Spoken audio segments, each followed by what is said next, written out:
Hello friends, welcome back to my channel. How are you friends? I hope you all doing good. ಇವತ್ತಿನ ಈ ವಿಡಿಯೋದಲ್ಲಿ ಮನೆಯಲ್ಲೇ ಒಂದು ಒಳ್ಳೆ ಫೇಸ್ ಪ್ಯಾಕ್ ಅದೇ ರೀತಿ ಕ್ಲೆನ್ಸರ್ ಅನ್ನು ಪ್ರಿಪೇರ್ ಮಾಡಿ ತೋರಿಸ್ತಾ ಇದ್ದೀನಿ ಫ್ರೆಂಡ್ಸ್. ಮನೆಯಲ್ಲೇ ಇರುವಂತಹ ಇಂಗ್ರೀಡಿಯೆಂಟ್ಸ್ ಅನ್ನು ಬಳಸ್ತಾ ಇದ್ದೀವಿ. ಎಲ್ಲ ನ್ಯಾಚುರಲ್ ಇಂಗ್ರೀಡಿಯೆಂಟ್ಸ್ ಪ್ಲಸ್ ರಿಸಲ್ಟ್ಸು ತುಂಬ ಚೆನ್ನಾಗಿರುತ್ತೆ. ಬನ್ನಿ ಫ್ರೆಂಡ್ಸ್, ಯಾವ ರೀತಿ ಮಾಡ್ಕೋಬೇಕೋ ನೋಡೋಣ. ಮೊದಲು ಒಂದು ಮಿಕ್ಸಿಂಗ್ ಬೌಲ್ ತಗೊಂಡು ಅದಕ್ಕೆ 1 ಟೇಬಲ್ ಸ್ಪೂನಷ್ಟು ಕಡಲೆ ಹಿಟ್ಟನ್ನು ತಗೊಳ್ಳಿ. ಆನಂತರ ಒಂದು 3-4 ಪಿಂಚಷ್ಟು ಅರಿಶಿಣ ಪುಡಿ ಹಾಕಿ ಒಂದು ಸ್ವಲ್ಪ ಸಕ್ಕರೆಯನ್ನು ಆ್ಯಡ್ ಮಾಡ್ಕೊಳ್ಳಿ. ನಂತರ ಹಸಿ ಹಾಲನ್ನು 1 ಟೇಬಲ್ ಸ್ಪೂನಷ್ಟು ಹಾಕಿ. ಅಂದರೆ ನಾನು ಇಲ್ಲಿ ಡೈರೆಕ್ಟಾಗಿ ಹಸುವಿನಿಂದ ಹಿಂಡ್ಕೊಂಡಿರುವ ಹಾಲನ್ನು ಕಾಯಿಸ್ದಿರ ತಗೊತಾ ಇದ್ದೀನಿ. ಡೈರೆಕ್ಟ್ ಹಸು ಹಾಲು ಸಿಗಲ್ಲ ಅಂದರೆ ಫುಲ್ ಕ್ರೀಮ್ ಮಿಲ್ಕ್ ಆದರೂ ಆ್ಯಡ್ ಮಾಡ್ಕೋಬೋದು. ಆನಂತರ 1 ಟೇಬಲ್ ಸ್ಪೂನಷ್ಟು ಕೊಕೊನಟ್ ಆಯಿಲನ್ನು ಆ್ಯಡ್ ಮಾಡ್ಕೊಳ್ಳಿ.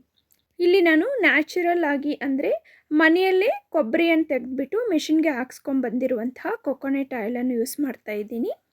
ಈ ಥರ ಆಯಿಲ್ ನಿಮ್ಮಲ್ಲಿ ಅವೈಲಬಲ್ ಇಲ್ಲ ಅಂದರೆ ತಲೆಗೆ ಹಚ್ಚುವ ಆಯಿಲ್ ಬೇಕಾದರೂ ಹಾಕ್ಕೋಬೋದು.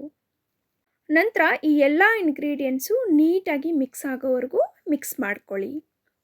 ಮಿಕ್ಸ್ ಮಾಡುವಾಗ ಗಟ್ಟಿ ಅನಿಸಿದ್ರೆ ಒಂದು 1/2 ಟೇಬಲ್ ಸ್ಪೂನ್ ಇಲ್ಲ 1 ಟೇಬಲ್ ಸ್ಪೂನಷ್ಟು ಹಾಲನ್ನು ಹಾಕ್ಕೊಂಬಿಟ್ಟು ಮಿಕ್ಸ್ ಮಾಡ್ಕೊಳ್ಳಿ. ಉಂಡೆಗಳಿಲ್ದಿರ ನೀಟಾಗಿ ಈ ಥರ ಮಿಕ್ಸ್ ಮಾಡ್ಕೋಬೇಕು. ತುಂಬ ನೀರಾಗಿ ಇಲ್ಲ ಗಟ್ಟಿಯಾಗಿ ಮಿಕ್ಸ್ ಮಾಡ್ಕೋಬೇಡಿ ಫ್ರೆಂಡ್ಸ್, ಆಗ ಫೇಸ್ ಮೇಲೆ ಸ್ಟಿಕ್ ಆಗಲ್ಲ. ನೋಡಿ, ಇಲ್ಲಿ ತೋರಿಸೋ ಥರ ಈ ಕನ್ಸಿಸ್ಟೆನ್ಸಿಗೆ ಬಂದರೆ ಸಾಕು, ನಮಗೆ ನೀಟಾಗಿ ಅಪ್ಲೈ ಮಾಡ್ಬೋದು. ಈ ಪ್ಯಾಕ್ನ ಅಪ್ಲೈ ಮಾಡೋ ಮುಂಚೆ ನಾವು ಫೇಸ್ನ ಕ್ಲೆನ್ಸ್ ಮಾಡ್ಕೋಬೇಕು. ಆ ಕ್ಲೆನ್ಸರ್ನೂ ಸಹ ಮನೆಯಲ್ಲೇ ಯಾವ ರೀತಿ ಪ್ರಿಪೇರ್ ಮಾಡಬೇಕು ನೋಡೋಣ ಬನ್ನಿ. ಒಂದು ಚಿಕ್ಕ ಬೌಲ್ ತಗೊಂಡು ಅದಕ್ಕೆ ಕಾಯಿಸದೇ ಇರುವಂಥ ಹಸು ಹಾಲನ್ನು ಹಾಕ್ಕೊಳ್ಳಿ.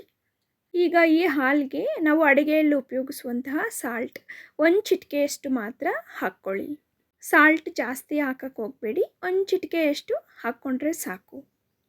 ಉಪ್ಪು ಮತ್ತು ಹಾಲು ನೀಟಾಗಿ ಮಿಕ್ಸ್ ಆಗೋ ಥರ ಮಿಕ್ಸ್ ಮಾಡ್ಕೊಳ್ಳಿ. ಈ ರೀತಿ ಹಾಲಲ್ಲಿ ಸ್ವಲ್ಪ ಉಪ್ಪು ಆ್ಯಡ್ ಮಾಡಿ ಕ್ಲೆನ್ಸರನ್ನು ಪ್ರಿಪೇರ್ ಮಾಡ್ಕೊಳ್ಳೋದ್ರಿಂದ ಫೇಸಲ್ಲಿರುವಂತಹ ಎಲ್ಲ ಫೋರ್ಸ್ ನೀಟಾಗಿ ಓಪನ್ ಆಗಿ ಪ್ಯಾಕ್ ಅಪ್ಲೈ ಮಾಡಿದಾಗ ರಿಸಲ್ಟ್ ಚೆನ್ನಾಗಿರುತ್ತೆ. ಪ್ಯಾಕ್ ಅಪ್ಲೈ ಮಾಡೋಕ್ಕಿಂತ ಮುಂಚೆ ಫೇಸ್ನ ನೀಟಾಗಿ ಕ್ಲೆನ್ಸ್ ಮಾಡ್ಕೋಬೇಕು. ಕ್ಲೆನ್ಸ್ ಮಾಡೋಕ್ಕಿಂತ ಮುಂಚೆ ತಣ್ಣೀರಲ್ಲಿ ನೀಟಾಗಿ ಫೇಸನ್ನು ತೊಳೆದ್ಕೊಂಡ್ಬಿಟ್ಟು ಈ ರೀತಿ ವೈಪ್ ಮಾಡಿಬಿಡಿ. ಈಗ ನಾವು ಫೇಸ್ನ ಕ್ಲೆನ್ಸ್ ಮಾಡ್ಕೋಬೇಕು. ಉಪ್ಪು ಮತ್ತು ಹಾಲನ್ನು ಮಿಕ್ಸ್ ಮಾಡಿ ಕ್ಲೆನ್ಸರ್ನ ಪ್ರಿಪೇರ್ ಮಾಡಿದ್ದೀವಲ್ಲ, ಅದನ್ನು ಈ ರೀತಿ ಸ್ವಲ್ಪ ಕಾಟನನ್ನು ತಗೊಂಡ್ಬಿಟ್ಟು ಅಪ್ಲೈ ಮಾಡ್ಕೊಳ್ಳಿ. ಪ್ಯಾಕ್ ಅಪ್ಲೈ ಮಾಡೋಕ್ಕಿಂತ ಮುಂಚೆ ಫೇಸ್ನ ಈ ರೀತಿ ಕ್ಲೆನ್ಸ್ ಮಾಡೋದ್ರಿಂದ ಫೇಸಲ್ಲಿ ಎಲ್ಲ ಫೋರ್ಸು ನೀಟಾಗಿ ಓಪನ್ ಆಗಿ ಹಚ್ಚೋ ಅಂಥ ಪ್ಯಾಕ್ ನೀಟಾಗಿ ಒಳಗಡೆ ಹೋಗಿ ನಮಗೆ ಗ್ಲೋ ಅನ್ನೋದು ಚೆನ್ನಾಗಿರುತ್ತೆ ಫ್ರೆಂಡ್ಸ್. ಈ ಕ್ಲೆನ್ಸರ್ನ ಅಪ್ಲೈ ಮಾಡಿದ್ಮೇಲೆ ಸ್ಲೋ ಆಗಿ ಒಂದು 15-20 ಸೆಕೆಂಡ್ ಮಸಾಜ್ ಮಾಡಿ.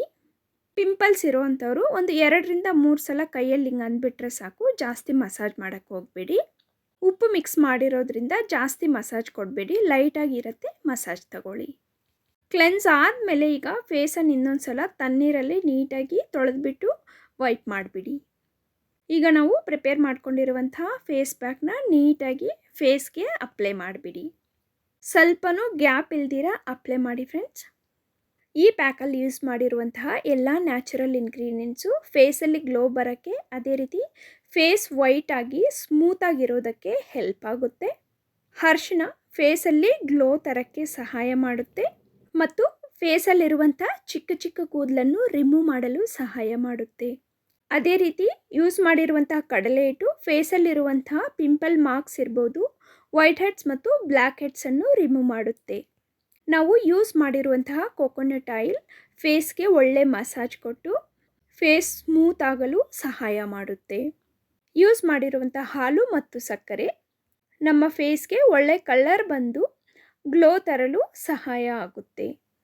ಈ ಫೇಸ್ ಪ್ಯಾಕಲ್ಲಿ ಯೂಸ್ ಮಾಡಿರುವಂತಹ ಯಾವುದೇ ಇಂಗ್ರೀಡಿಯೆಂಟ್ಸ್ ನಾವು ಆಚೆಯಿಂದ ಬೈ ಮಾಡಬೇಕಾಗಿರುವ ಅವಶ್ಯಕತೆ ಇಲ್ಲ ಫ್ರೆಂಡ್ಸ್. ಮನೆಯಲ್ಲೇ ಇರುವಂತಹ ಇಂಗ್ರೀಡಿಯೆಂಟ್ಸನ್ನು ಉಪಯೋಗಿಸಿದ್ದೀವಿ. ಈ ಫೇಸ್ ಪ್ಯಾಕ್ನ ನಾವು ವಾರಕ್ಕೊಮ್ಮೆ ಇಲ್ಲ 15 ದಿವಸಕ್ಕೊಮ್ಮೆ ಯೂಸ್ ಮಾಡಿದ್ರೆ ನಾವು ಪಾರ್ಲರ್ಗೆ ಹೋಗಬೇಕಾದ ಅವಶ್ಯಕತೆಯೇ ಇರಲ್ಲ ಫ್ರೆಂಡ್ಸ್.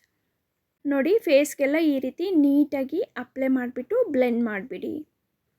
ಅಪ್ಲೈ ಮಾಡಿದ್ಮೇಲೆ ಒಂದು 15-20 ನಿಮಿಷ ಬಿಟ್ಟು ಕೋಲ್ಡ್ ವಾಟರಲ್ಲಿ ವಾಶ್ ಮಾಡಿ. ಯಾವುದೇ ಫೇಸ್ ಪ್ಯಾಕ್ ಆಗಿರ್ಬೋದು, ಒಂದು 20 ನಿಮಿಷಕ್ಕಿಂತ ಹೆಚ್ಚು ಸಮಯ ಫೇಸ್ ಮೇಲೆ ಇಟ್ಕೋಬೇಡಿ. ಇಲ್ಲಿ ನಾನು ಮಿಕ್ಕಿರುವ ಫೇಸ್ ಪ್ಯಾಕನ್ನು ಒಂದು ಬಾಟಲಲ್ಲಿ ಸ್ಟೋರ್ ಮಾಡ್ಕೊಂಡ್ಬಿಟ್ಟು ಫ್ರಿಜ್ಜಲ್ಲಿ ಇಟ್ಕೊತೀನಿ, ಸಮಯ ಸಿಕ್ಕಾಗ ಹಚ್ಕೊತೀನಿ. ಈ ರೀತಿ ನಾವು ಹೆಚ್ಚು ಕ್ವಾಂಟಿಟಿಯಲ್ಲಿ ಮಾಡ್ಕೊಂಬಿಟ್ಟು ಫ್ರಿಜ್ಜಲ್ಲಿ ಸ್ಟೋರ್ ಮಾಡಿಕೊಂಡು ಆಗಾಗ ಹಚ್ಕೊಂಡ್ರೂ ತುಂಬ ಚೆನ್ನಾಗಿರುತ್ತೆ. 15 ನಿಮಿಷ ಆದಮೇಲೆ ನಾನು ಫೇಸ್ ಪ್ಯಾಕನ್ನು ತೊಳೆದೆ ಫ್ರೆಂಡ್ಸ್. ನನಗಂತೂ ರಿಸಲ್ಟ್ ತುಂಬ ಚೆನ್ನಾಗಿ ಅನ್ನಿಸ್ತು. ಪ್ಯಾಕ್ ಹಚ್ಚೋಕ್ಕಿಂತ ಮುಂಚೆ ಕಂಪೇರ್ ಮಾಡಿದ್ರೆ ನನಗೆ ಸ್ಕಿನ್ ತುಂಬ ಸಾಫ್ಟ್ ಅನ್ನಿಸ್ತು. ಜೊತೆಗೆ ನೀವೇ ನೋಡ್ದಂಗೆ ಮೊದಲಿನ ಫೇಸ್ಗೂ ಈಗಿನ ಫೇಸ್ಗೂ ಸ್ವಲ್ಪ ಕಲ್ಲರೂ ಚೇಂಜ್ ಆಗಿದೆ. ನನಗೆ ಪಾರ್ಲರಲ್ಲಿ ಯೂಸ್ ಮಾಡುವಂಥ ಫೇಸ್ ಪ್ಯಾಕನ್ನು ಹಚ್ಚಿದ್ರೆ ಆ ಸ್ಮೆಲ್ಗೆ ತಲೆನೋವು ಬಂದುಬಿಡುತ್ತೆ. ಆದರೆ ಈ ಪ್ಯಾಕ್ನ ಸ್ಮೆಲ್ ಮಾತ್ರ ಸೂಪರ್ಬ್ ಆಗಿದೆ ಫ್ರೆಂಡ್ಸ್. ತುಂಬ ನ್ಯಾಚುರಲ್ ಆಗಿದೆ ಸ್ಮೆಲ್ ಅಂತೂ. ಎಲ್ಲರಿಗೂ ಇಷ್ಟ ಆಗುತ್ತೆ. ಈ ವಿಡಿಯೋ ಇಷ್ಟ ಆದಲ್ಲಿ ಪ್ಲೀಸ್ ಒಂದು ಲೈಕ್ ಕೊಡಿ. Thank you for watching and have a great day.